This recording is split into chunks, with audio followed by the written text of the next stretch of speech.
We are ready. All rise,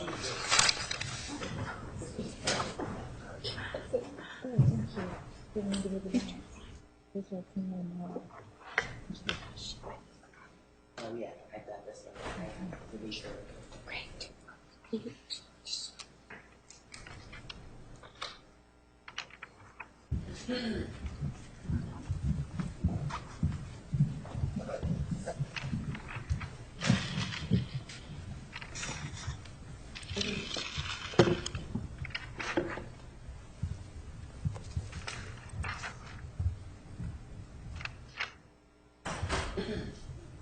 Please be seated. The record will show the presence of the jury, the defendant, and all counsel. Mr. Martinez, you may continue. Yeah, before the break, we were talking about the defendant and whether or not she had anything to lose, and she did have something to lose as it applied to the Mormon church, correct? Yes, sir. And so did Mr. Alexander, according to you, right? Yes. So they both had something to lose. But as you also agreed, the defendant didn't tell anybody about her sexual relationship with Mr. Alexander, correct? Yes. And however, that, in your mind, that doesn't make her a master manipulator, though, right? I think that's distorting what I'm saying with regard to master. I didn't say master manipulator. Please don't put words in my mouth. I never said that Mr. Alexander was a master manipulator. What did you say? I said he was a master in deception. So even though she doesn't tell anybody about what's going on, that doesn't make her a mistress of deception, then? There's a qualitative and quantitative difference. The reason it appears from the record that Mr. Alexander did not tell anyone is because there was more to lose with regard to his social standing within the Mormon community. Ms. Deanna Reed testified that in 2005, Mr. Alexander had lost his recommends. Mr. Taylor Searle in 2008, when interviewed by the defense attorney, said that Mr. Alexander had lost his temple recommends. It's my understanding in the Mormon community, when that occurs on multiple occasions, that you are at risk for excommunication. That would have not have been the case with Ms. Arias. They both would have lost, obviously, something, but one was more impactful in the loss than the other. Ms. Arias, as I said earlier, didn't have the same social standing that Mr. Alexander had. This was his community. He was tied to this community. He had a history there. So in terms of loss, yes, they both lost, but it would have been more significant for Mr. Alexander. You're saying that as an expert in the Mormon community, the defendant would have only lost her recommend temporarily, right? Objection mischaracterizes her testimony. Overruled. You may answer. I never claimed to be an expert in the Mormon community. I think I said that yesterday and the last time that I was here. The reason that I know about the Mormon culture and the Mormon religion is because I have an interest in religions of the world, and I've done readings in that, and I've worked with people that are Mormon. And so my knowledge comes from that, not that I'm a member or an expert of that community. So what you're saying, though, given all of that background that you just told us, is that the defendant, if some of these things had come to light, would have only lost her temple recommend. That's what you're saying. Objection is the foundation, lack of expertise. Overruled. You may answer. I don't know if one quote-unquote offense or one disclosure of sexual activity after being baptized, one would lose the temple recommend. I don't know that. Well, but that assumes that there was only one time that she and Mr. Alexander had sexual intercourse, doesn't it?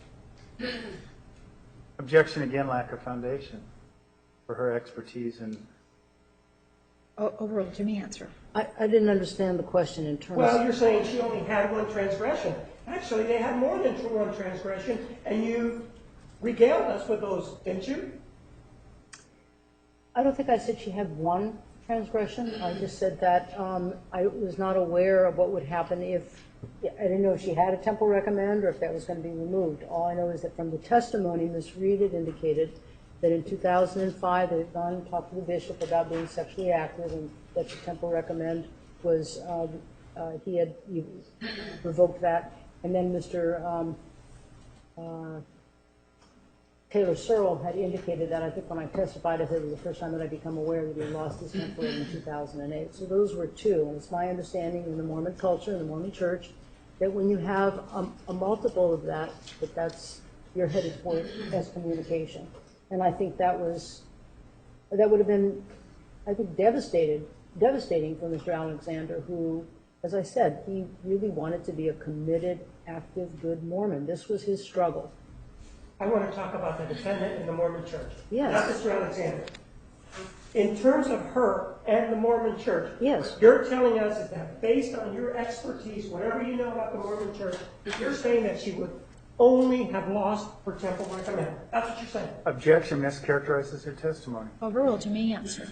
That is not what I'm saying. I was making the comparison of the two. I don't know what would have happened with Miss Arias if if she had gone to the bishop, and what the outcome would have been. I'm not familiar with that procedure. I don't know. I don't know. And she could have, since you don't know, she could have been excommunicated too, right? She could have been, from what I understand, that doesn't occur unless you have a series. But I don't know. You know, I'm not from that community. That's not my religion. I don't know. Ma'am, one of the things that you're a psychologist, aren't you? And there's a code of ethics that applies to psychologists. Yes. And under the code of ethics, you are required to be, if you will, fully informed before you give an opinion, whether it be an evaluative kind of opinion of a person or just any kind of opinion. You are required to be informed, aren't you?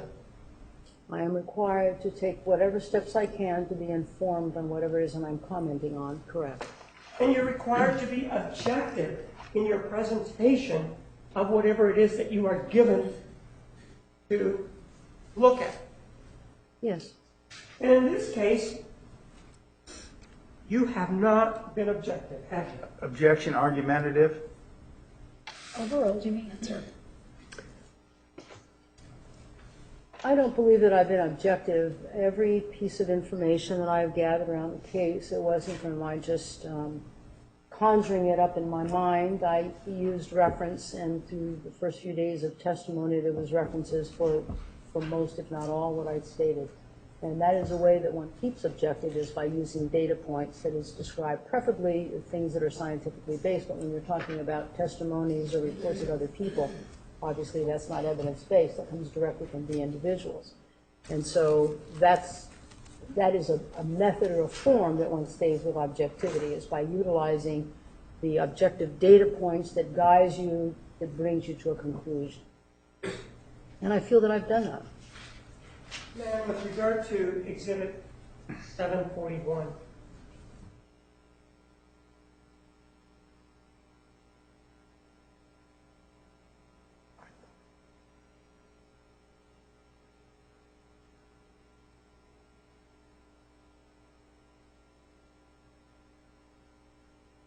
see what we're talking about?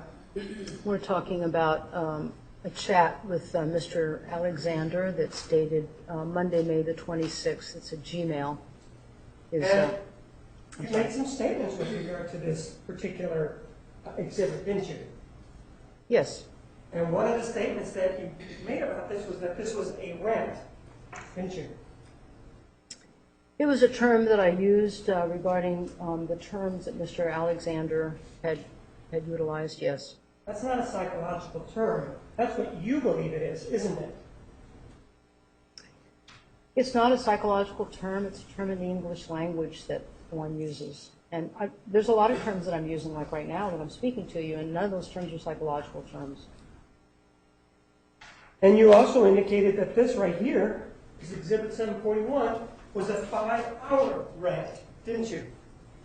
It has been described as that in testimony, yes. I'm not asking what is described in testimony. You were here and you reviewed Exhibit 741 with defense counsel, didn't you? Yes. And it starts at 2:33 in the morning, doesn't it? Yes. And you described this as a 5-hour rent, didn't you? I did. And if we take a look at the last entry here,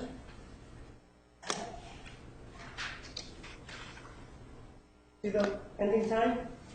Yes, and that ending time is different than the time on the first page where it says 4:47.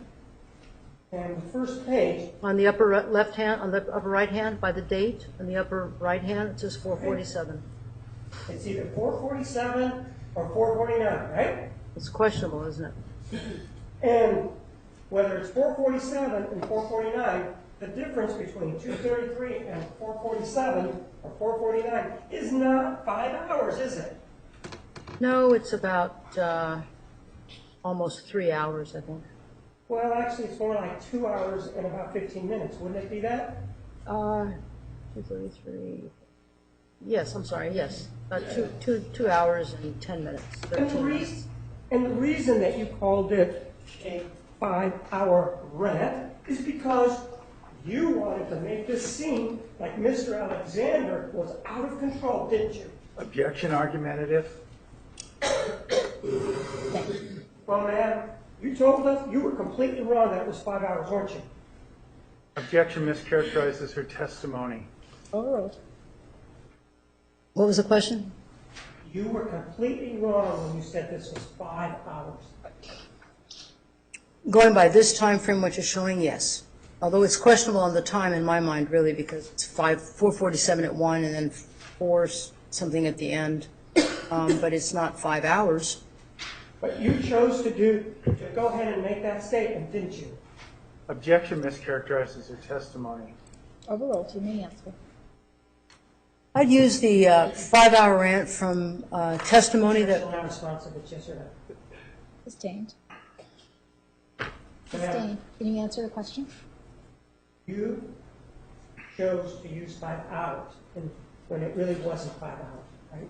yes, And you spent lots of time looking at Exhibit 741 with defense counsel, right? I did. And the times were spoken about, right? You reviewed the times that were on the left-hand side, didn't you? He pointed that to where I would start reading, yes. And you reviewed this document before you came in here, right? Previously, yes. And so you would agree that 5 hours is a whole heck of a lot more impactful in terms of an argument than one that's 2 hours and 15 minutes, because if we're just talking about length. If you're talking about time period, Yeah. yes. And ma'am, one of the other things that you told us about this was that it was 16 pages, didn't you? Objection mischaracterizes her testimony. Overruled, you may answer. It's how it's formatted. This one here is 12 pages. Sometimes when you print things, they come out 10 pages, 12 pages, 13 pages. I believe the one that I had reviewed was a little bit longer than 12 pages. I think this is 12 pages, I'm not sure. But It's you did 12 tell us pages. when you were summarizing things that this was a 5-hour rant that was 16 pages. That's what you said, right? I did say that, yes. And 16 pages is a lot longer, or four pages longer than 12 that we see here, right? Although it is a difference, it depends on the formatting as well. Well, we have Exhibit 741, and you were looking at it with defense counsel, didn't you? Yes, I did. And those numbers were there on every page. See that? And it indicates it's 12 pages, right? Yes. Yet you chose to go ahead and say 16 pages, didn't you? Yes. And you have an ethical duty to be accurate, don't you? Yes, as much as I possibly can be. Well, in this particular case, Exhibit 741, nothing prevented you from being accurate. It was right there for everyone to see, wasn't it? Yes, that's correct. And additionally, with regard to Daniel Freeman, there was another portion of that testimony that was available, wasn't it? There was another portion In of other it. words, you saw what's called the direct examination, right? You're talking about the video clip that was here? Yes. But you've seen all of his testimony, didn't you? I don't know if I've seen all of his testimony, but I certainly saw a portion of the testimony, certainly. So again, you only chose to see a court. You've indicated previously that you've testified in court before, haven't you? Yes. And you know that the way this works is that there's direct examination when somebody asks you questions, right? Yes. And there's cross-examination where somebody else asks you questions, right? Yes. And then there's also redirect examination, right? Yes. And in presenting Mr. Freeman's testimony and dissecting it, you did not incorporate anything from the cross-examination, did you? Objection misstates her testimony. Overruled. You may answer. Yes, I didn't take it. First, this is direct, and this is the cross-examination. What I had taken out of that testimony was he was aware, Mr. Freeman and his sister were aware that there was a relationship or coupling going on between Miss Arias and Mr. Alexander. And that's what I took from that testimony. But there were other things, weren't there, that he said? There were other things that they said, but I was focusing it on in relation to the dynamics of this relationship and who was aware that this relationship was existing. And it appeared that Mr. Alexander was comfortable enough to go traveling with Miss Arias with Mr. Freeman. He didn't do it with the Hugheses. He did it with Mr. Freeman. He didn't do it with Mr. Hyatt. He did it with Mr. Freeman. He didn't do it with Mr. Taylor Searle. He did it with Mr. Freeman and his sister. And they took a few, I don't know how many, trips together. And he didn't closet that trip with Mr. Freeman from Mr. Freeman, right? It was out in the open, right? For them, yes. Right? And there was never any indication that he was trying to hide that they were just seeing each other as friends, right? Repeat that question, please. Well, there's no indication that Mr. Alexander was trying to hide the fact that he knew the defendant when they went on that trip, right? Not for Mr. Freeman, but for Miss Freeman was surprised to see the relationship. Well, if he was hiding it from Miss Freeman, she was also along for the ride and knew about it, right? I think that mischaracterizes what I was saying. Miss Freeman, when they went, this is the sister of Mr. Freeman, when they were on the trip, Miss Freeman commented that she was expecting Miss Lisa Andrews to come on that trip because it was apparently open that he was dating Miss Andrews, and she stated that she was somewhat surprised to see that Miss Arias was at the trip because she was expecting Miss Andrews. And then she also commented about that she was somewhat surprised to see that they were acting like as though they were a couple. She had asked her brother about it, Mr. Freeman, because he apparently knew, because she was surprised by it. So to say that he wasn't closeted with Miss Freeman, I don't think that's a mischaracterization, because she indicated that she was surprised to see that Mr. Alexander and Miss Arias were engaging as though they were a couple, because she was under the impression that he was seeing Miss Lisa Andrews, who, by the way, had asked Mr. Alexander about that trip, and he had basically said it was a very innocent trip with regard to Miss Arias and Mr. Alexander. The fact that she was, we're talking about Desiree Green, the fact that she was surprised about it meant that Mr. Alexander was being open about it, doesn't it? Well, I think, again, that's a mischaracterization. He was open on the trip, but before the trip, when she had seen him, she didn't know anything about it, so she was somewhat surprised.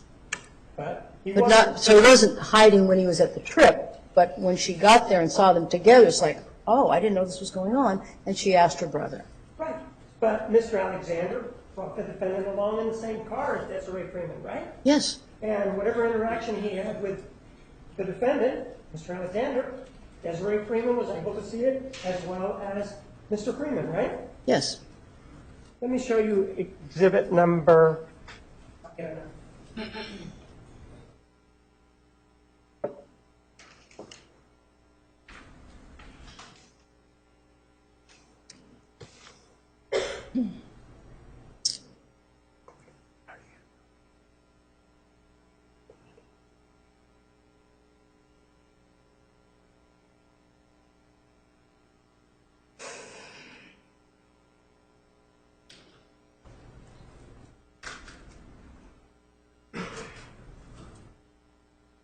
And this is exhibit number 757. This contains the cross-examination of Mr. Freeman. I'd like to play it for you. May we approach, Your Honor, before you do? Yes.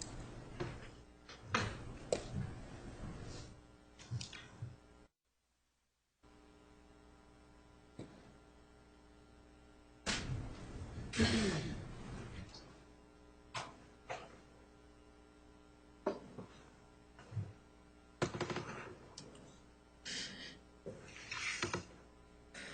I'm sorry, what was the exhibit number, just for the record? 757.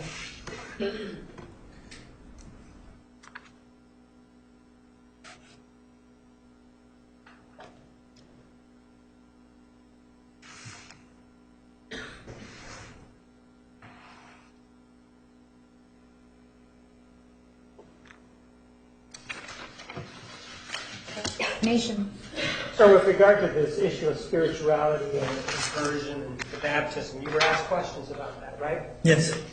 You weren't present at the time that she was baptized, right? No, I was not. So you don't know her motivations at the time that she was baptized, do you? No, I do not. And one of the things that indicated to us was that when a person goes through this process, they give up certain things, right?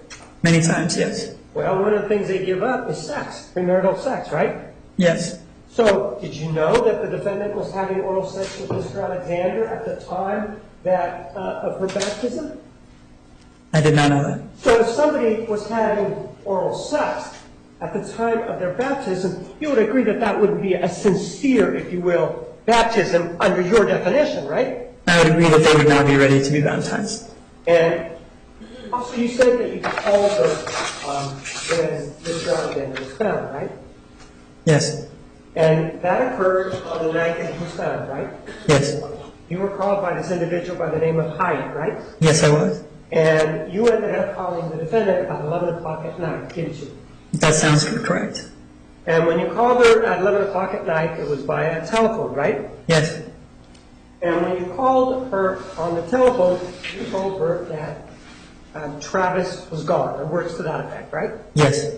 And you said there was a moment of silence, right? Yes. And then she began to, what, cry? To, I don't know if you would call it babble, but to mumble, oh my goodness. And yes, to cry through, yeah. And if you guys were pretty close, though, right? Back then? Yes, she sounded disbelieving. Right. But you were close at one point, right? We were friends, yes. And she would confide in you things back then, right? Many things yes, some things no. Well, she would confide in me some things to you, right? Yes. And did she confide to you at that time that she killed Travis? No. So if she didn't tell you that she killed him, that's a lie, isn't it? Objection is argumentative. Rephrase. Did she tell you that she killed Travis? No, she did not. Did you cut her off at any time during that conversation such that she didn't let her tell you that? No. You weren't rude in any way, were you? No. If you ever I didn't speak very much at all. You gave her that opportunity, right? Yes. You also talked to defense counsel about a situation involving Mr. Alexander and his relationship with the defendant. Do you remember that? Specifically about Mr. Alexander having the talk with her, right? Yes. And you told us that it was Mr. Alexander who told you that he was going to have the talk with her about breaking up, right? Objection calls for hearsay. Oh, hold on. You told us that, right? Yes, I had a conversation with Travis in which he said he was going to have a conversation with Jodi. And he was going to break up with her, right? That he was going to officially separate, because they were more or less broken up in that they weren't dating, but they would still hang out on the weekend or whenever one of them was in town or the other. And he was going to end even that part of the Yes. relationship, right? Yes. And it was after he told you that then she moved to California, right? Yes. The trip to Havasupai, it didn't start very well, did it? No. And in fact, you went over to Travis's house, right? Yes. And when you went over, you looked at a backpack that belonged to the defendant, right? The backpack belonged to me, but it was full of her things. And there were some things in it, right? Mm-hmm. Yes. And you picked up that backpack, right? Yes. And when you picked up that backpack, you realized it was way too heavy, right? Yes. And so you went through the backpack and started taking things out, right? Yes. It wasn't Mr. Alexander that did that. No. And Mr. Alexander was standing there, though, right? Yes. And so was your sister, right? I think so. And as you're going through this, the purpose of taking all this stuff was that you were going to hike 13 miles, right? Yes, it was to lighten the load. And if you're going to hike 13 miles, you really don't want to take a lot of weight, do you? No, And it wasn't that you were being mean or anything like that, right? no, It wasn't that you weren't doing it other than for a good reason, right? yes, And the reason was so that everybody, or at least the person who carried that backpack, would have a better time, right? yes. And so Travis and I didn't have to split it up and carry it later too. Right. But yes, And so when you took that stuff off, at some point the defendant came down from upstairs, right? yes, And she saw that all of those items were out there, right? yes, they were sitting on the table. She became upset, didn't she? Yes. She got upset at you, didn't she? She was upset in general and more frustrated. It didn't seem that she was upset at any one of us in particular. She wasn't upset at you, she wasn't upset at Travis, she was just upset. Yes. And she was upset because the stuff had been taken out, right? Objection calls for speculation. Sustained. Did you know of any reason other than the backpack, as you sit here, why the defendant would be upset? Objection again calls for speculation. Overruled. Can you answer yes or no?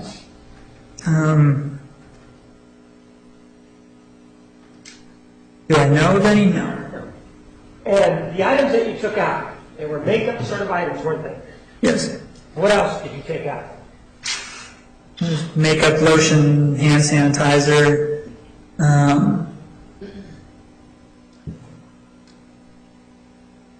hair things, things of that nature. Probably 10, 15 pounds worth of different things. And as she was standing there upset, generally, what happened after that, it escalated to the point where she went upstairs, right? Yes. I don't remember what Travis said, but he made a comment, partially sounded, it was a sarcastic comment that he made. And after he made that comment, she said something back, and then she became emotional and went upstairs, and Travis went up after her. But she did say something back, didn't she? Yes, and they went back and forth for a minute. To demonstrate that she was upset, right? Yes. So it wasn't like she just sat there and took it. She responded back, didn't she? Yes. And then she went upstairs, right? Yes. And then he went after her to try to take care of whatever was going on. Objection calls for speculation. Sustained. He went after her, right? He did go upstairs after her. And they were up there for some time, right? It was probably 20 minutes before I went up, and I could hear them talking, but not what they were saying. So they were up there for some time, right? Yes. And then you went up there, right? Yes. And when you were up there, neither of them was happy, right? No. And this all started because you had gone into that backpack, right? Yes. Travis hadn't gone into that backpack, right? No. Came back down pursuant to whatever it was that you said, right? Yes. And then into the car you went out to the Havasupai, right? Yes. And Travis was driving, right? Yes. The defendant was sitting right next to him, right? Yes, she was. And they were pretty quiet, weren't they? Yes, they were silent. He wasn't saying anything mean to her, was he? No. She wasn't saying anything mean to him, right? No. And at some point, whatever was in the air drifted off, right? Yes, it did. There was a time when there was some picture taking. Was this done at the Grand Canyon? We took pictures of Grand Canyon, Sedona, and at Havasupai as well. And was this picture taking that was done, did there come a time when Travis was asked by the defendant to stop so that the defendant could take pictures? While we were driving? While you were driving. That sounds familiar.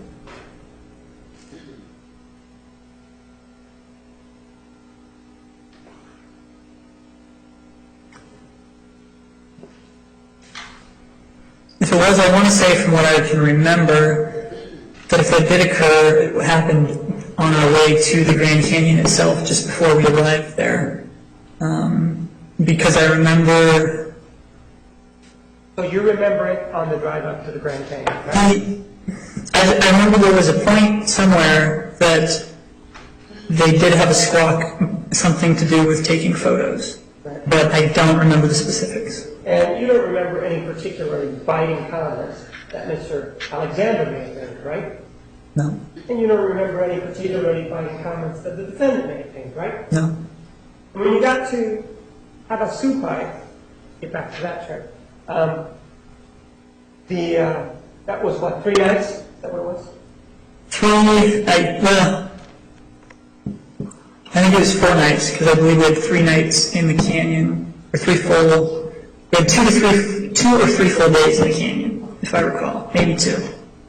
All right, and everyone had their hammock, right? Yes, we all had a hammock and sleeping bag. At one point during the days, you did notice that there was some tension again between the defendant and Mr. Alexander, right? Yes, it was the first day when we went to go swimming in the first waterfall. Walking over, I was walking by Travis initially, and we walked over towards the falls, and my sister and Jodi were talking behind us, and we started to walk, and we were talking, and at some point it switched, and Travis and Jodi were talking. My sister and I walked ahead. Right, and you could tell that they were having some sort of argument or problem, right? Yeah, we were far enough ahead we couldn't hear what they were saying, but I looked back, and clearly they were having a disagreement about something. And you and your sister took off, right? I just kind of waved and said we'll be over there, and we went over and swam. And after about an hour and a half, they joined you, right? It was a substantial amount of time. We were done swimming by any stretch of the imagination by then. All right.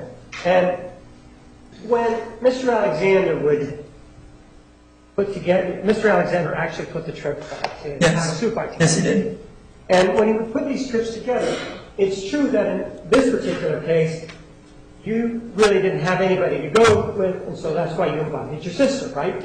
It was the same on both trips for Sedona and Grand Canyon. As I thought about people I wanted to invite, there wasn't anyone that I was dating at the time that I wanted to take, and my sister was safe for everyone, and that everyone in the whole group could be themselves. So yes. And after part of what was going on with regard to the defendant and Mr. Alexander is that part of the reason that you went along was that he didn't want to be alone with her, right? Yes. He, Didn't want to be alone with her, did he? in a conversation that he had with me previously, It's yes or no? He did not want to be alone, you were going along as a chaperone, right? I don't know that I can say that he didn't want to be alone with her, but he liked that when I was there or when I and my sister were there, that they weren't as physical. And you viewed your role as someone of a chaperone, right? I didn't view my role that way. Do you remember that we had a conversation about this many years ago? A couple years ago. House? Do you remember that we talked about this? Yes, I do. And do you remember that this issue came up back then? I do not, but I can say that I could see myself as a chaperone. Okay. And it was because Mr. Alexander asked you to be there in that role. Yes. Correct? Yes.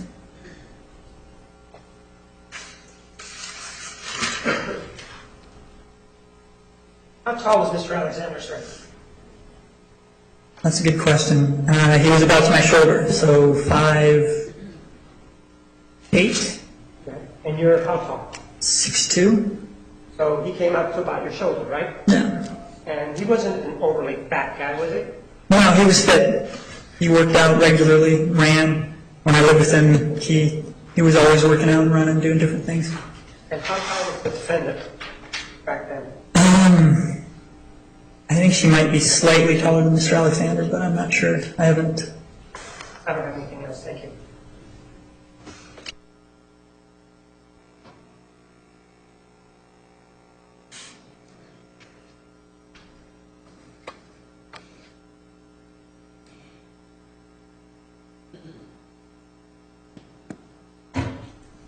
Now, you heard the conversation where Mr. Freeman indicated that in terms of the argument that they had before they went on this trip, that when Mr. Alexander said something, the defendant responded back.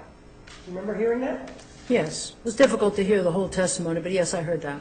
And he said something, and she came right back at him, right?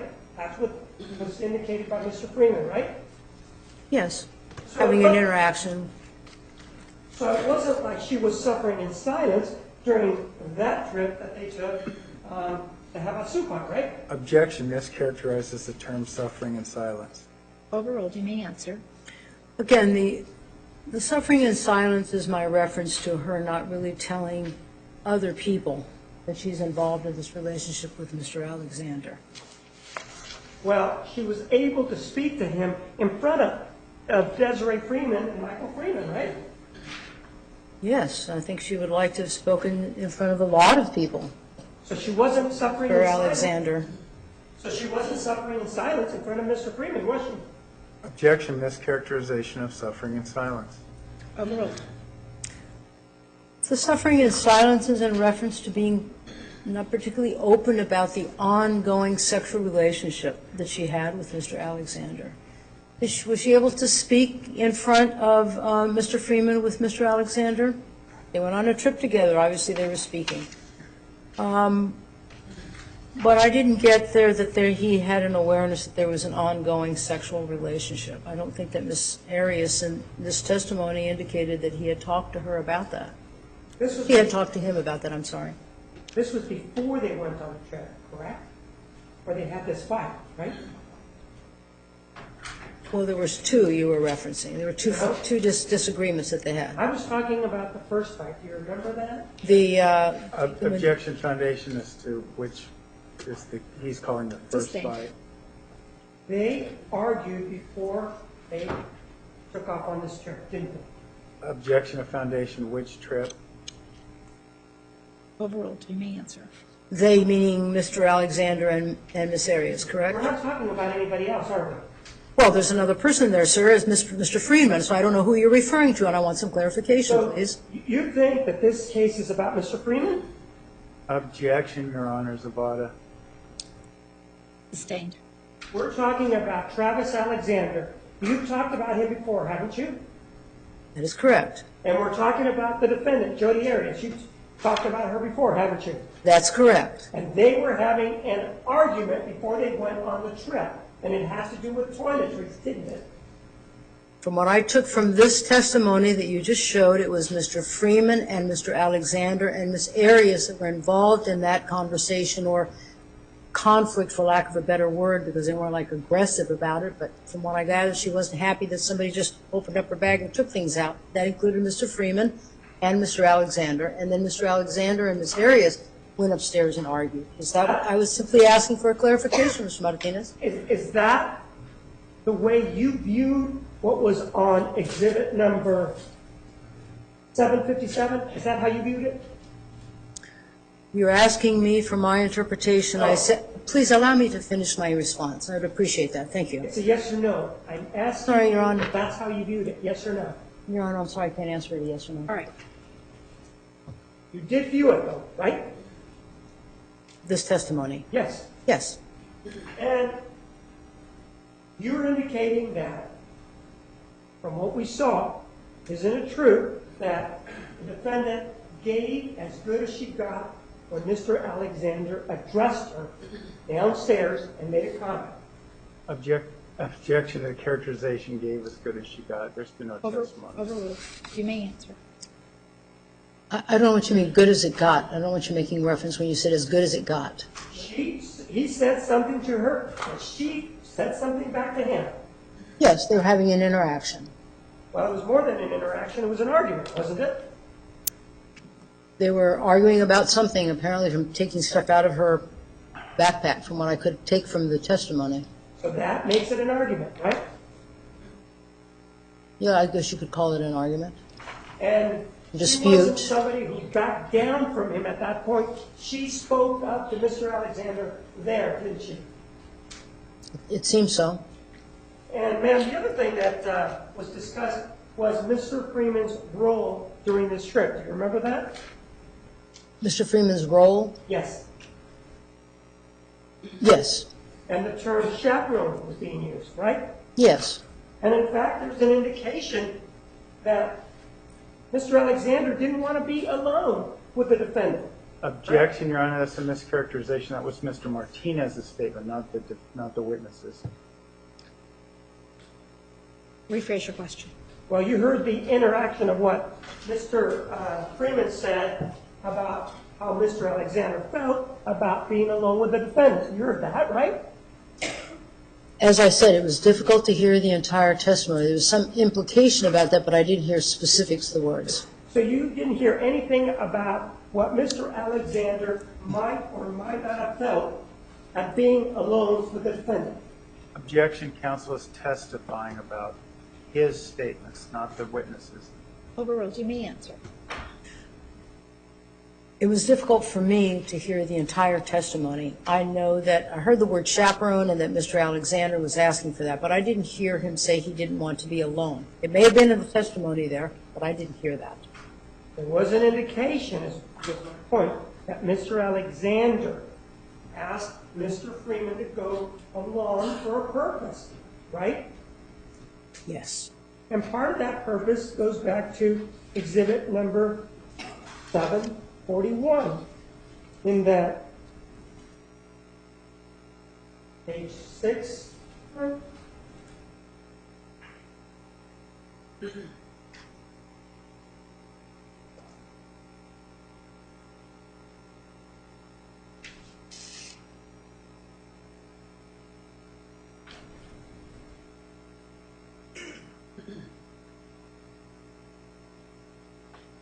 And we have here a 6 of 12, right? Yes, sir. And it says right here, this goes to what he's saying here, that the hurt is nothing more than what he says there, right? Yes, I see what it says there.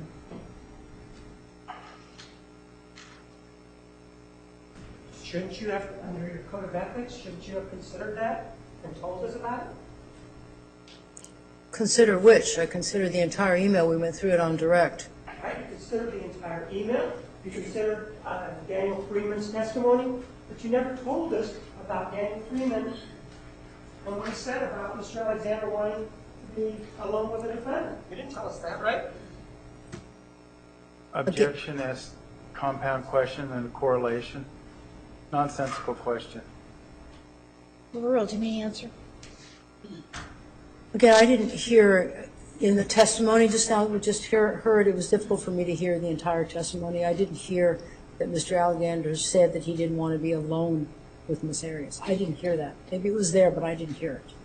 And ma'am, you told us that you weren't here to provide a diagnosis or anything like, or an evaluation or an assessment, right?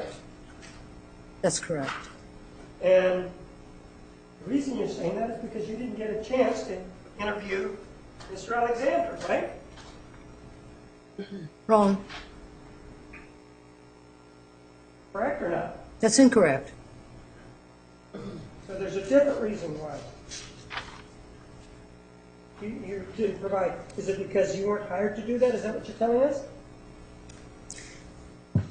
I'm sorry, I'm not sure I'm following the questions that you're asking. I'm not. Give us an assessment in this case. Of whom? Mr. Alexander. Mr. Alexander is deceased. How about Ms. Arias? Why don't you give us an assessment on her? Well, I wasn't hired to do a psychological assessment of Ms. Arias, and in addition to that, I'm not a licensed clinical psychologist in this state, and I could not provide those kinds of psychological services in this state because I'm not licensed to do so. That's not what I was hired for. Actually, you did provide an assessment of Mr. Alexander, didn't you? Psychological assessment. No, I didn't provide a psychological assessment of Mr. Alexander. Didn't you testify, ma'am? Quote, this is distressing to him. Ms. Arias has noted about how he is worried about that. His friends are also expressed concern about that. That's something that is really wearing on him, and he is distressed to the point that he is thinking about death. And the fact that he is thinking about death is not just suicide, that he is saying, I'm going to kill myself. One of the things that psychologists do when they make an assessment of the value of somebody committing suicide, they are just talking about it? Do they have a plan? Have they selected a method? Mr. Alexander talks about suicide and says how he's going to do it, a plan. he wants to shoot himself or hang himself. That to me is not a low risk of suicide. He is inching up the ladder. I'm not sure that other people around him are aware of that. You made an assessment of Mr. Alexander when you indicated he was depressed and he was going to commit suicide. Objection mischaracterizes her testimony. Overruled. To me, answer. No, sir, you're wrong. I looked at the emails where Mr. Alexander talked about being consumed, being suicidal, thinking about creating a noose, taking a gun to his head. These are his words. I didn't make this up. This comes right out of him. This comes out of him with text messages that he sent to women in the month of May of 2008. So it wasn't that I was just conjuring up this. These were his words. He talked about he didn't give the exact date, but he was talking about being consumed, that he was in despair, that he was distressed. That's not making a diagnosis. That's listening to what somebody is saying. If you heard someone saying that they are wanting to take a gun to their head, or they're making a noose, that they are consumed with despair, you don't need a psychologist to tell you that someone is not doing real well at that moment in time. And so in going over the documentation and saw that at different points in time that Mr. Alexander talked about killing himself in the year of 2008, I wasn't making a diagnosis. I was reporting what the gentleman was stating in terms of his psychological state at the time. What I've just read to you, are those your words, yes or no? Which are my words? The words that I just read to you. Yes, that's my testimony. And you did say that psychologists do when they make an assessment of the value of somebody committing suicide, or are they just talking about it? Do they have a plan? Have they selected a method? Mr. Alexander talks about suicide, and he says how he's going to do it, a plan. He wants to shoot himself or hang himself. That to me is not a low risk of suicide. He is inching up the ladder, and I'm not sure that other people around him are aware of that. You did use the word assessment, didn't you? Yes, it is true that I used the word assessment. He's taking it out of context and making an assumption that that is making a diagnosis. You need a lot more than that to make a diagnosis. I was not making a diagnosis. I was merely pointing to the fact that something was getting more accelerated here. He wasn't just talking about it now. Now he had been talking about a gun. He knew how to tie a noose. That's indicative of that things are escalating. That's not making a diagnosis. That's making a conclusion by the things that he is describing that he is experiencing, that he is telling different people, that he told Miss Hughes, Mr. Hughes, that he told two other women that he had been texting about killing himself. And the fact that he mentions that he wants to use a method doesn't mean that I'm making a diagnosis. I'm making a conclusion about what he is reporting. Somebody is getting more distressed here. That's not a diagnosis. That's an observation. That is a conclusion. I'm not asking you about a diagnosis, ma'am. I'm asking you whether or not you use the word assessment. Yes or no? Yes, I use the word assessment. And you used it in the context that I just read it to you, correct? Objection, asked and answered. She just explained the context. Overruled. To me, answer. Thank you. I used it in the context in which I just described it to you. Not as an assessment for a diagnosis, but an assessment of a situation. If I go out and I see a car wreck and somebody was killed, I assess that somebody is killed. I'm not making a diagnosis. I'm making an observation of an event that happened. And that's the same here. That we use the same word, you can use interchangeably, but I'm not using it as a diagnostician. I'm not making a diagnosis of Alexander. Simply making an observation about how things were escalating for this fellow. All these words that I read, those are the words that you uttered, including the word assessment, right? Objection, asked and answered. Thank. And with regard to an assessment, are you familiar with the Code of Ethics? That the Code of Ethics talks about an assessment being the same thing as a diagnosis. Objections, Zavada. Overruled. To me, answer. Again, it's used out of context. Like I said, if I walked out of here and I saw that somebody had been in an automobile accident, and I ran inside and I say, I've assessed that somebody's dead there, I'm not making a diagnosis. It's a matter of use of the language. You want to take it out of context, that's okay. But I'm not using it in terms of making a diagnosis. I told you yesterday and I tell you today, I'm not here as a diagnostician. I'm there as a consultant to look at the dynamics of this relation. We can get distracted with all this, but it was about the dynamics of the relationship of what was going on. It's clear from the record that things were getting accelerated for Mr. Alexander in terms of what he was talking about. He didn't just talk about suicide, he talked about suicide and a gun, suicide and a noose. And he told that to 3 different people that I have stated this afternoon, to Mr. Chris Hughes, to Shatanya Lay, and to Reagan Housley. And the two women was in the month of May, around the 19th of May, around that time, almost 2 or 3 weeks before the killing. And you made an assessment in violation of your code of ethics, didn't you? Objection, argumentative, Zapata. To the strike. Mr. Martinez, we have Hold on, just... there's an objection. When you roll the objection, counsel approach.